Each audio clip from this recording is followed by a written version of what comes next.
अब हमें असली वस्तु का ज्ञान यदि हो गया तो फिर उसकी विधि बताई है कि उस नाम का आश्रय कैसे लेना है। तृणादपि सुनीचेन, तृण से भी नीच होके, वृक्ष से भी अधिक सहिष्णु होके, स्वयं अमानी होके, और जो मान देने योग्य नहीं है उनको मान देके, और साथ साथ सदैव कीर्तनीय सदा हरि, सदा ही कीर्तन करना चाहिए। अब ऐसा करने से फिर ये है कि चलो हम नाम कर लिया, विनम्र भी हो गए, तो हम ये नाम करने के बदले में भगवान से मांगे भी क्या।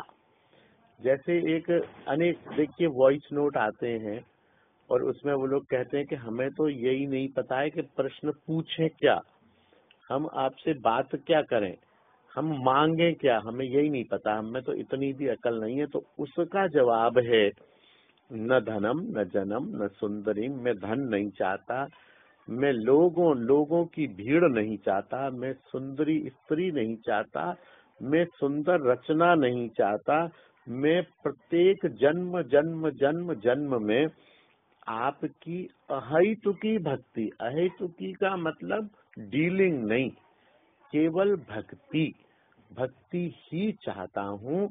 और आपकी अहेतुकी भक्ति, जिसको भक्ति के करने का कोई कारण नहीं है, भक्ति के लिए ही भक्ति कर रहा हूँ।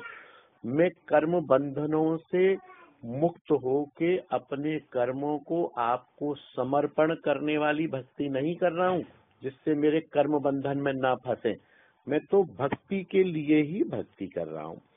उसके बाद भक्ति करते करते स्थिति ये बनती है कि भजन यदि इन सारी शर्तों के आधार पर किया जाता है तो साधक में एक विकलता आ जाती है कि हे प्रभु, साधन में बल नहीं है, आप मुझ पर कृपा करो।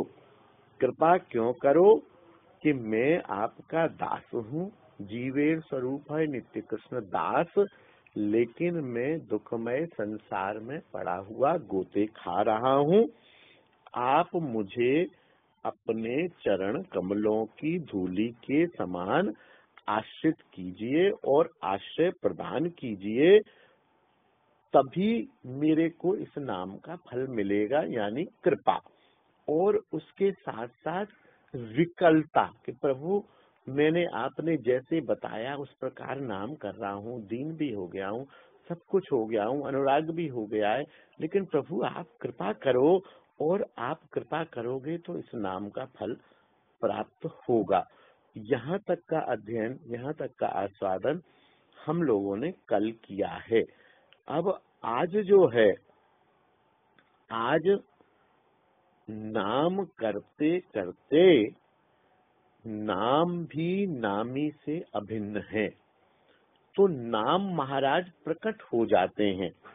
नाम महाराज प्रकट होने से क्या स्थिति बनती है, नाम का आविर्भाव हो जाता है। नाम का आविर्भाव का अर्थात प्रेम का आविर्भाव हो जाता है। प्रेम के बाद महाभाव दशा बनती है, महाभाव के बाद किशोरी जी की मोदनाख्य महाभाव दशा बनती है। तो इस श्लोक में नाम करते करते करते करते जब साधक में प्रेम उदित हो जाता है तब दशा बनती है।